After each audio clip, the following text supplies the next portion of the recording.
Isto aconteceu nos tempos que os índios não possuíam fogo. Um homem descobriu uma ninhada de araras dentro de um paredão de pedra a pique. Levou um menino que era seu cunhado para tirar os filhotes. Cortou uma árvore e encostou ao paredão para o menino poder subir.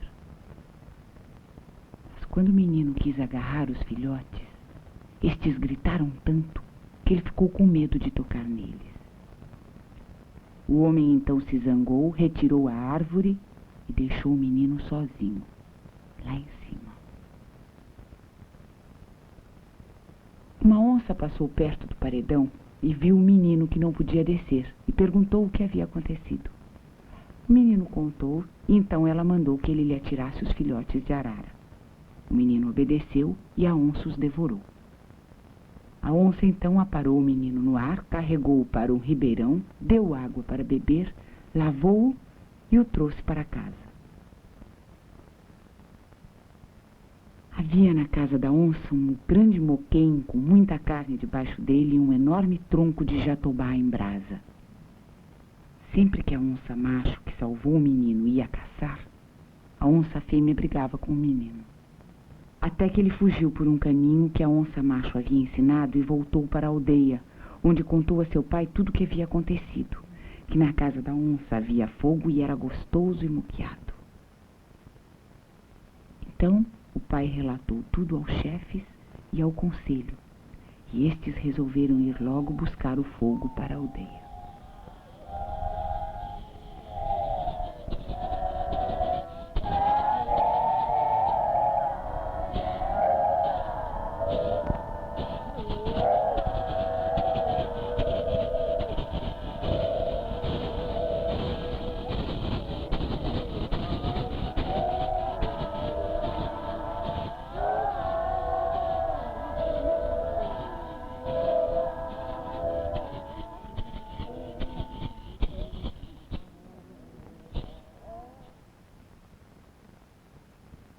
Uma rapariga de pátio de nome Ancucuei estava grávida.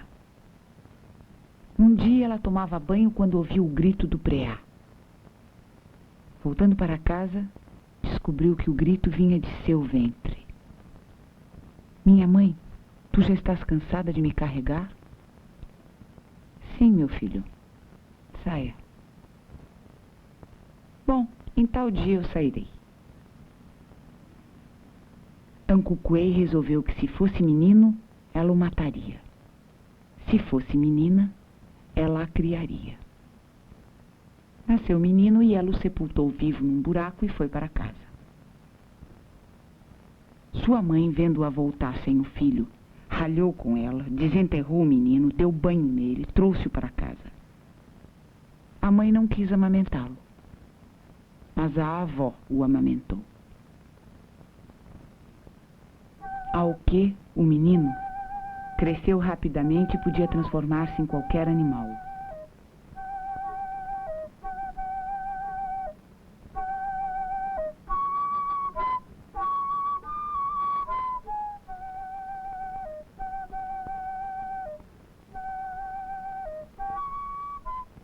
Quando virava onça, assustava seus parentes e as outras crianças. Então seu tio tentou matá-lo, uma vez com um cacete, outra jogando-o no abismo, mas ele virava folha e descia lentamente. Até que, por fim, o tio derrubou Alquê com um cacete e queimou-lhe o corpo com fogo. E todos abandonaram a aldeia, mudando para bem longe.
terra!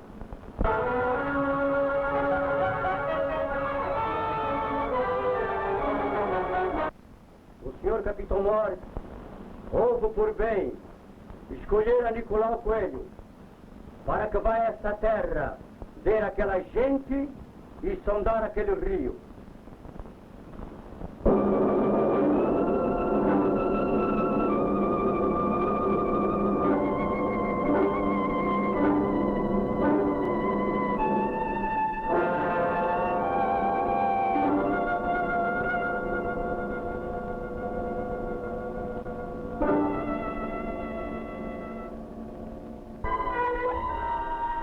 Algum tempo depois, Ancucuei pediu aos chefes e conselheiros que mandassem buscar a cinza de Alqui, e estes enviaram 2 homens à aldeia abandonada.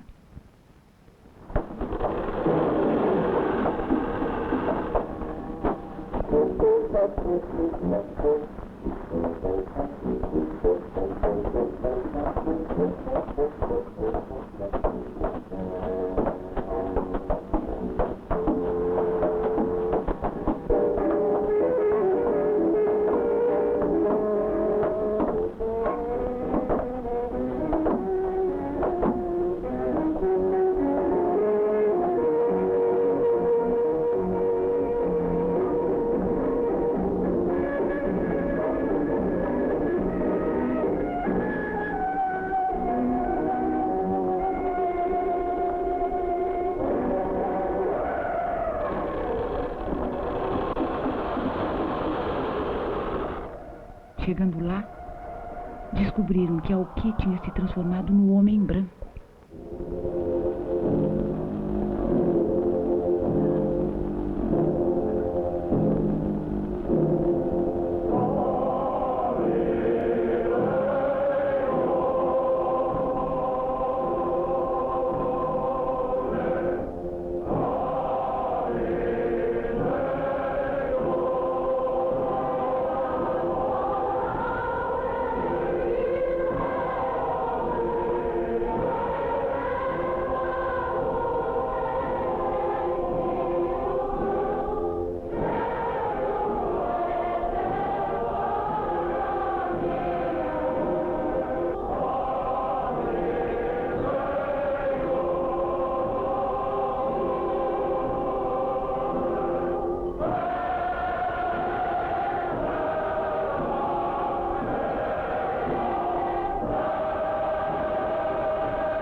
Tinha feito uma casa grande e criado os negros do âmago preto de certa árvore e cavalos de madeira de bacuri e bois de piquiá.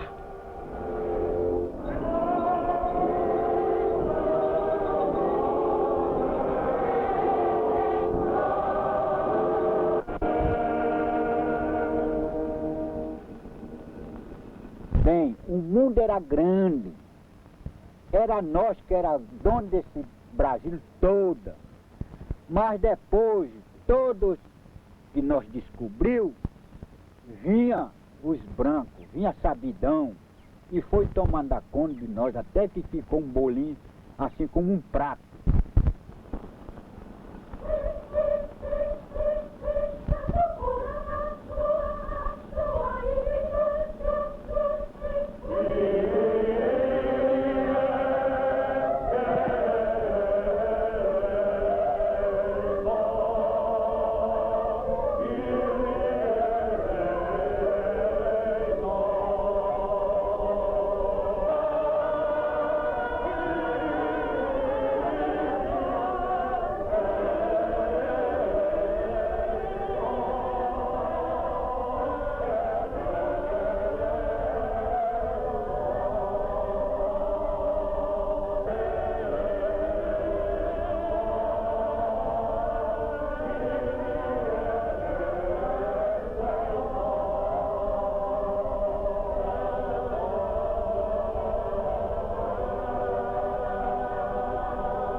Ele chamou os 2 enviados e mostrou-lhes a sua fazenda.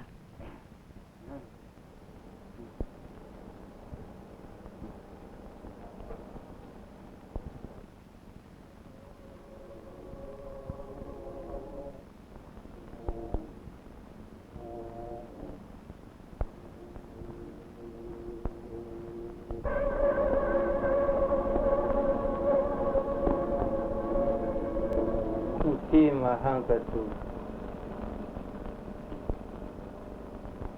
Isso é xerepossi. Isso é xerepossi.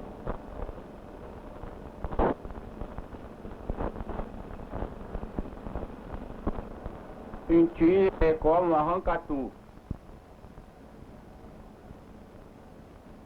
Um arranca tu. Xerepossi.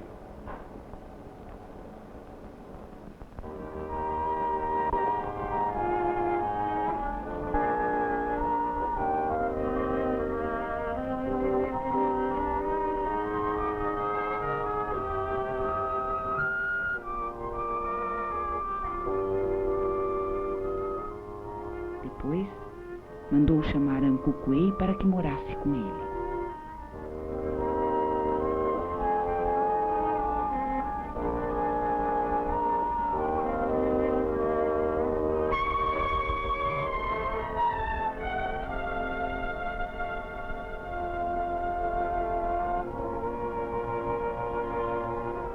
Auquê é o imperador Dom Pedro II.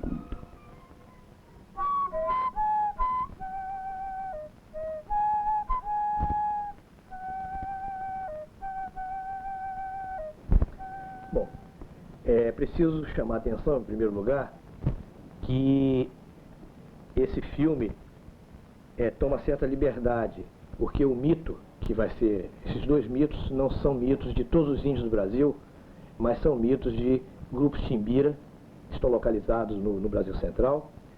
Portanto, eles se referem a tribos específicas, já que a categoria índio é uma categoria geral. Agora, inclusive dentro dessa perspectiva de liberdade, eu me apresento no filme como uma das representações possíveis do índio, a representação do mundo acadêmico, vamos dizer assim. Eu analisei esses dois mitos, e o que me chamou a atenção para a minha análise, o que deflagrou a análise, foi justamente o problema de que esses dois mitos apresentavam uma série de elementos comuns. Por exemplo, no mito do fogo, aparece um menino, que é muito importante, aparece uma onça, que é muito importante, que salva o menino. A mesma coisa acontece no mito do Auquê, a origem do homem branco, em que também o menino é fundamental e uma onça é muito importante, que o menino se transforma em onça.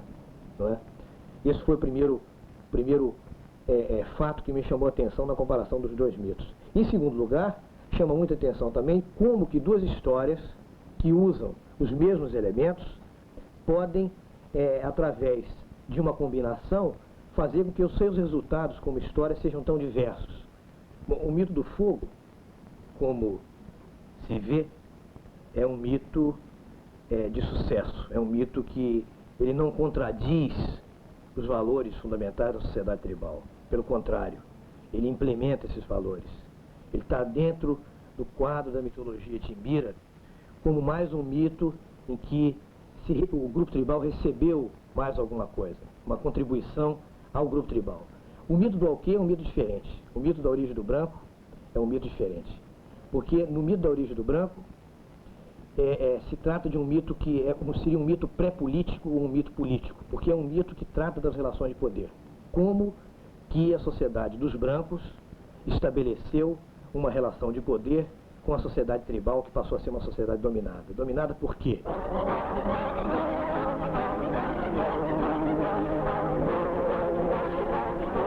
Alunos do Educandário Dom Bosco, fundado há anos e com imensos sacrifícios, aí estão como testemunhas do trabalho insano, profícuo e abnegado daquela missão.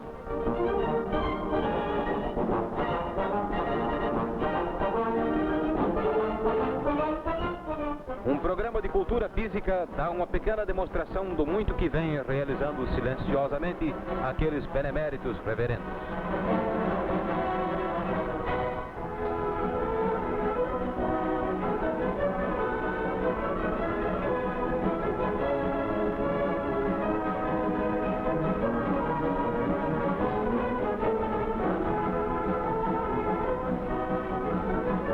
Porque essa sociedade perdeu a sua autonomia política, essa sociedade foi envolvida por uma sociedade maior, e no mito é muito claro como que os índios perderam uma série de coisas e como que os brancos, através do personagem Alquê se apresenta aos índios como possuindo uma série de instrumentos, facões, espingardas, pólvora, artefatos de pano, inclusive com determinados personagens do mundo dos brancos, como por exemplo, policiais, datilógrafos. Então tudo aquilo que a sociedade tribal não tem, e mais ainda, como que esse mito coloca a sociedade tribal diante de uma escolha, e essa sociedade escolheu permanecer sociedade tribal. Ela não escolheu se transformar na sociedade do branco.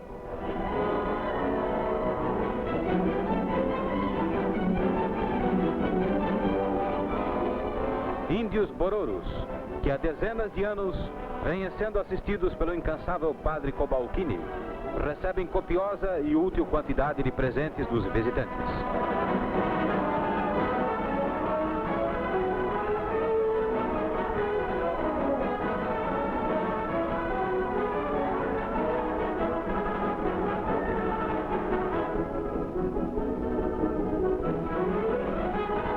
Um outro aspecto que o mito do Alquê estabelece, que eu acho que é extremamente importante para ser ressaltado, é que a figura do Alquê, a natureza do Alquê como personalidade é uma natureza dupla. O Alquê tem um lado que é um lado indígena e ele tem um outro lado que é desconhecido e que no decorrer do mito vai gradativamente se caracterizando como o lado do homem branco.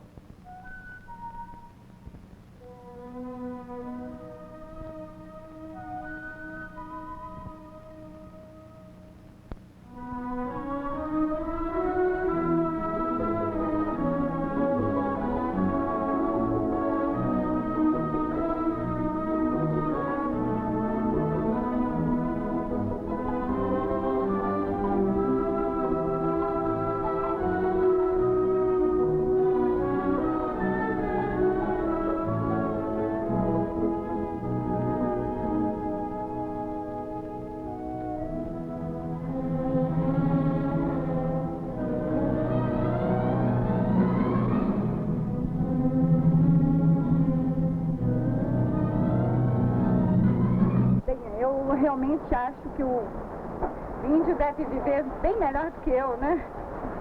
Por quê? Porque pelo menos ele não tem a preocupação de pagamentos, modo de viver bem mais simples. E é uma vida livre, alegre, completamente descontraída, né? Acho uma vida muito pobre, muito, sei lá, desenvolvida, que deviam civilizar esses índios. É um lado que seria desumano em termos da sociedade tribal e que escapa aos limites da sociedade tribal, porque o que o mito coloca muito bem, muito claramente, nessa sua referência às relações de poder entre brancos e índios, é que o mundo dos brancos é um mundo que escapa ao controle deles. Eu acho assim, porque eu vejo sempre na televisão, muitos eu vejo assim, todinho, nu mesmo, e outros assim com algumas, com mato, outros com pena, né? Eu vejo assim, então eu imagino que é assim, né? Acho que os índios têm uma vivência boa, entendeu? Não usa roupa. E vive uma boa, né? Acho que são gente boa pampa, sabe? Acho que a gente indo pra lá é que atrapalha a vida deles. Eles não estão vivendo uma época que a gente já viveu, né? Então acho que eles têm que viver tudo que a gente já viveu até chegar aqui também. Então, de repente, não vai ser muito boa, não. O índio vive conforme a vida dele, né? Conforme nós vivemos a nossa, ele vive a dele, cada qual com seu estilo, né? E como é que a senhora imagina que é a vida dele? Deve ser muito boa, porque senão eles não estariam na mata, né?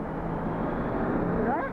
Tá bom. Deve ser outro, mas... E por outro lado, como foram eles que destruíram esse lado branco do Alquê, porque o Alquê tem um lado indígena e tem um lado branco, e esse lado branco foi morto pelos próprios índios, o mito coloca uma aliança, que é uma aliança do sacrifício. A história aqui parece muito com a história de Jesus Cristo, em que, se matando Jesus Cristo e sacrificando Jesus Cristo estabelece uma aliança com os homens. É assim que a aliança entre homens e Cristo foi realizada. Do mesmo modo, foi assim que foi realizada a aliança entre os indígenas e o Alquê.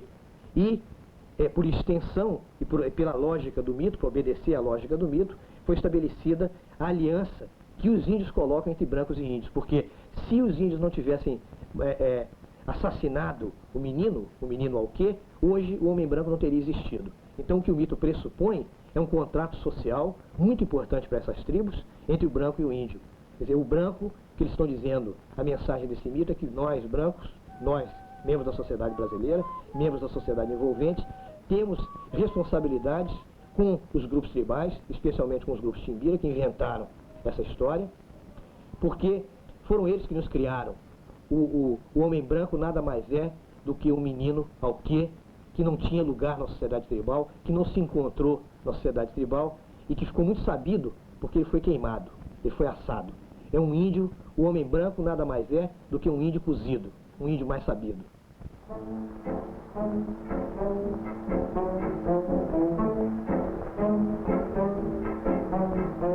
Vem, claridade do céu, vem, branca o ar, já diz tua flor, mulher. Se o mar foi dormir, sinto o perfume da flor, só meu coração a sofrer lhe quer. Passa Jupira, o mar a sorrir, ver despontar este luar. E as flores que se abrirão serão flores de sonho e de dor. Nesta canção de amor,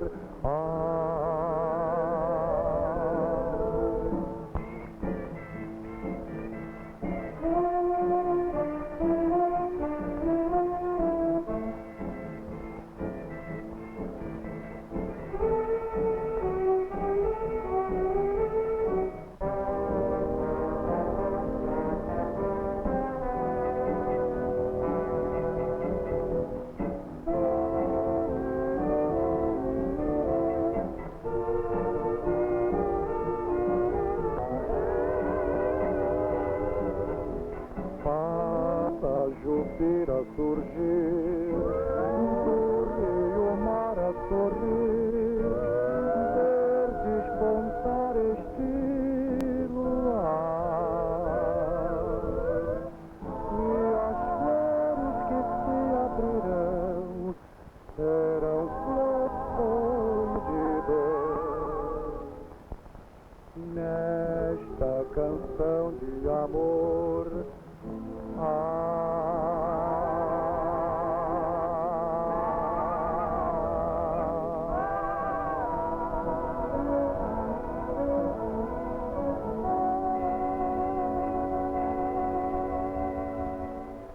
Bom, essas considerações sobre os dois mitos nos começa a nos permitir uma visão mais profunda, tanto do mito do fogo quanto do mito do Alquê. No mito do fogo, por exemplo, uma coisa que aparece claramente é que parece que esse mito faz uma espécie de uma conciliação entre o mundo da natureza, que é o mundo onde está a onça e onde estaria o fogo, e o mundo da sociedade, que é o mundo onde está o menino. Como que essa conciliação entre esses dois mundos, que aparentemente são irreconciliáveis, é realizado pela sociedade timbira? É realizado do seguinte modo: parece que a sociedade dá ao menino, é um menino que se naturaliza no curso do mito, na trajetória do mito, os episódios vão ocorrendo com ele, vão fazendo com que ele entre na natureza de uma maneira gradual, e, ao mesmo tempo, um animal, que é um animal especial, porque o menino também é especial, um animal especial que é a onça, vai se humanizando, vai tendo contato com o menino, vai acabando, termina por falar com o garoto e por adotar esse menino.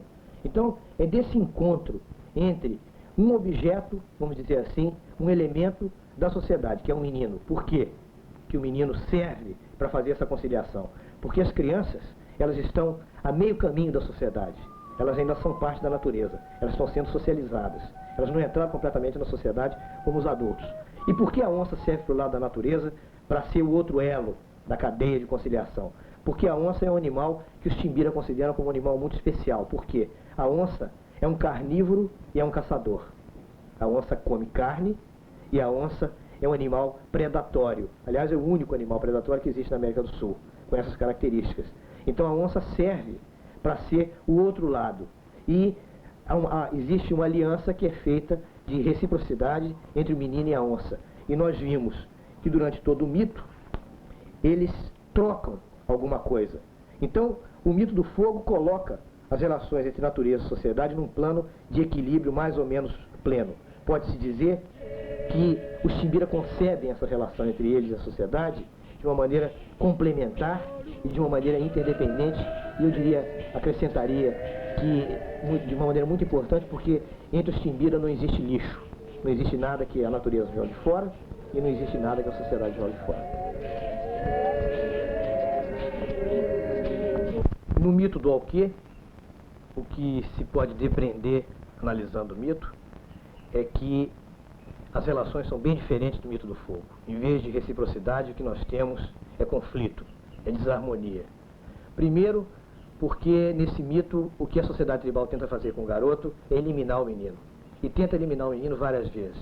Porque esse garoto, na realidade, se transformando em animais, ele não cabe em nenhuma categoria. Ele se transforma em várias coisas. O Alquê, como homem branco, como nós, ele tem a capacidade de se apresentar ao índio vestido de várias vestimentas, com várias facetas, várias máscaras.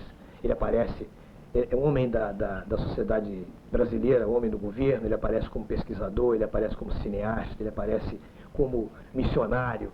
Então, o mito apresenta isso, a meu ver, quando ele tenta matar o Alquê. Ele tenta, matando o Alquê, na tentativa de matar o Alquê, tenta circunscrever o Alquê dentro de uma categoria. E circunscrevendo, controlando o Alquê, porque esse menino que se transforma em homem branco, ele é, sobretudo, uma fonte de desordem, é uma fonte de ambiguidade.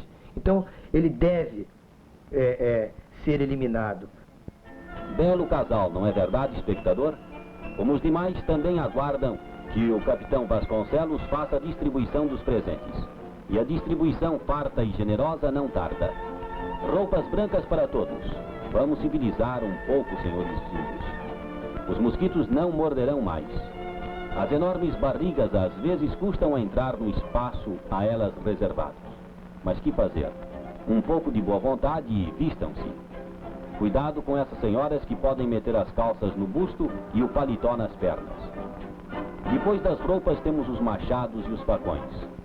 Dia de festa para o gentil, que agora poderá cortar e derrubar troncos e galhos com facilidade, assim como fabricar canoas. Para todos, presentes.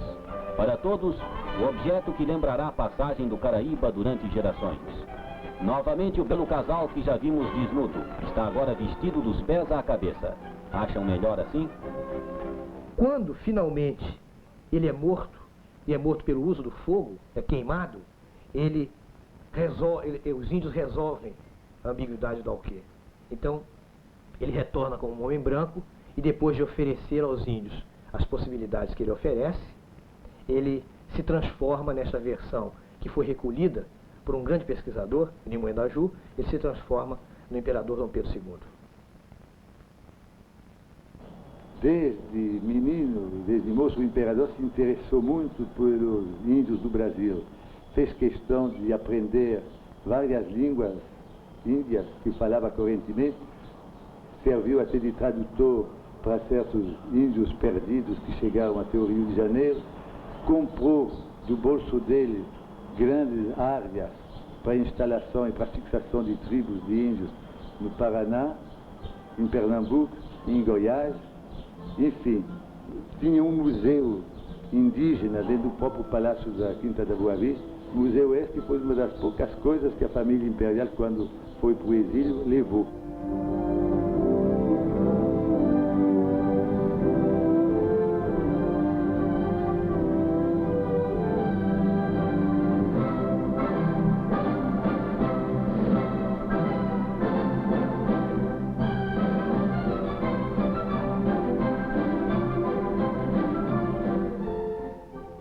A Agora, quando me falaram em Timbira, achei graça, porque para mim Timbira não é um índio, é um periquito. Aqui na nossa Serra do Mar, há uma variedade de periquito de peito carijó, chamado Timbira.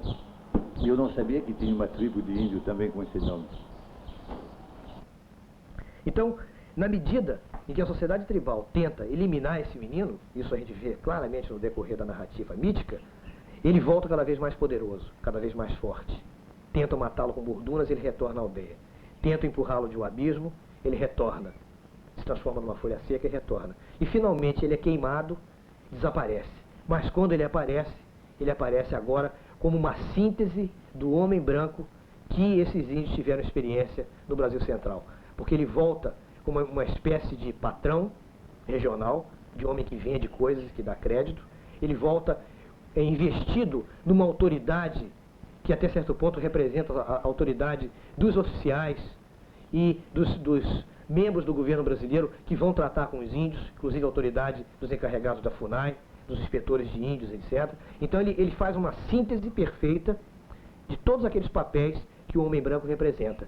E mais do que isso, como ele foi um menino ambíguo, que depois se transformou no homem branco, o mito deixa uma sobra, deixa um resíduo, porque esse branco sempre pode aparecer de uma maneira diferente. Ele chegou nas aldeias da Pinagé de barco, chegou de canoa, e hoje ele chega de jipe, chega de avião, e amanhã Deus sabe como ele vai chegar. Chegou no sargento, ó, o sargento disse: eu não vou livrar vocês, que é o Geraldo, esse vaqueiro. Inhoquene, o índio, né? Eu não vou livrar vocês, não. Disse: por quê? Você não sabe que o Brasil é nosso? Eu sei que o Brasil é de vocês. E por que vocês vieram para cá? Por que vocês não ficaram na terra de vocês? Por que vocês estão criando gado na nossa terra? Por que vocês não dão... Tudo isso é nosso. Você não tem nada. Nós vivemos aqui antes de vocês. Não tem avião, não tem nada correndo no ar. Só os pássaros gavião. Vocês mataram, acabaram com nossos pássaros grandes. Uma rapariga de pátio de nome Ancucuei estava grávida. Um dia ela tomava banho quando ouviu o grito do preá. Voltando para casa, descobriu que o grito vinha de seu ventre. Minha mãe, tu já estás cansada de me carregar? Sim, meu filho. Saia. Bom, em tal dia eu sairei. Ancucuei resolveu que se fosse menino, ela o mataria. Se fosse menina, ela a criaria. Nasceu menino e ela o sepultou vivo num buraco e foi para casa. Sua mãe, vendo-a voltar sem o filho, ralhou com ela, desenterrou o menino, deu banho nele, trouxe-o para casa. A mãe não quis amamentá-lo, mas a avó o amamentou. Ao que o menino cresceu rapidamente e podia transformar-se em qualquer animal. Quando virava onça, assustava seus parentes e as outras crianças. Então seu tio tentou matá-lo, uma vez com um cacete, outra jogando-o no abismo, mas ele virava folha e descia lentamente. Até que, por fim, o tio derrubou Alquê com um cacete e queimou-lhe o corpo com fogo. E todos abandonaram a aldeia, mudando para bem longe.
Algum tempo depois, Ancucuei pediu aos chefes e conselheiros que mandassem buscar a cinza de Auquê, e estes enviaram 2 homens à aldeia abandonada.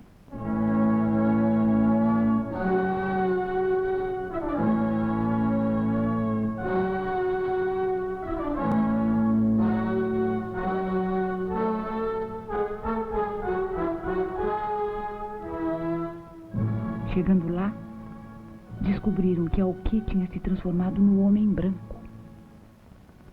Tinha feito uma casa grande e criado os negros do âmago preto de certa árvore e cavalos de madeira de bacuri e bois de piquiá. Ele chamou os 2 enviados e mostrou-lhes a sua fazenda. Depois, mandou chamar Ancucuei para que morasse com ele.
Auquê é o imperador Dom Pedro II.